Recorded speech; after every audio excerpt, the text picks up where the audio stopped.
অহাকালি দিনটো মহিলা উদ্যমিতাৰ বাবে এটা প্ৰাপ্তিৰ দিন নহয়। অহাকালি আৰু দুটা নতুন আঁচনি আমি আৰম্ভ কৰিম। আঁচনি নহয়, বাজেটত ঘোষণা কৰা সিদ্ধান্তৰ কাৰ্যকৰীকৰণ। অহাকালিৰ পৰা আমাৰ ইলেক্ট্ৰিচিটিত ঘৰুৱা গ্ৰাহকসকলৰ প্ৰতি ইউনিটত অহাকালিৰ পৰা ইলেক্ট্ৰিচিটিৰ দাম এটকাকৈ কমিব। বাজেটত আমি ঘোষণা কৰিছিলোঁ যে মে' মাহৰ পৰা প্ৰতি ইউনিটতে এটকাকৈ দাম কমিব।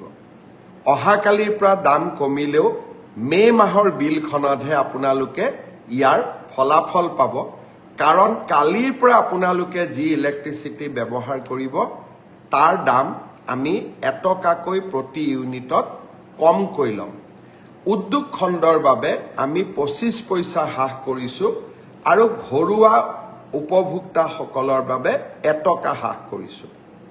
স্মাৰ্ট মিটাৰ ব্যৱহাৰৰ কাৰণে আজি আমাৰ ইলেক্ট্ৰিচিটি বোৰ্ডে ৰাজহ সংগ্ৰহৰ ক্ষেত্ৰত ভাল ফলাফল দেখুৱাব পাৰিছে। আৰু আমি যেতিয়া বেয়া ফলাফল দেখুৱাওঁ, আমি কাৰ ওপৰত ইলেক্ট্ৰিচিটি বিলবিলাক জাপি দিওঁ? যিসকলে সদায় নিয়মিতভাৱে ইলেক্ট্ৰিচিটিৰ বিল দিয়ে।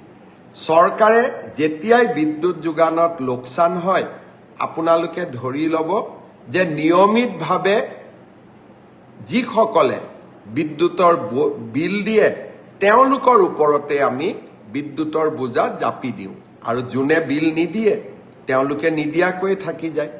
ৰাজ্যখনৰ 30 লাখ গ্ৰাহকে আজি স্মাৰ্ট মিটাৰ গ্ৰহণ কৰাৰ বাবে ৰাজহ বৃদ্ধি পাইছে, আৰু বিদ্যুতৰ সৎব্যৱহাৰৰ ফলত প্ৰতিজন গ্ৰাহক তাৰ পৰা উপকৃত হৈছে। আৰু আজি আমি তাৰ বাবে এটকা দাম কমাবলৈ সক্ষম হৈছোঁ।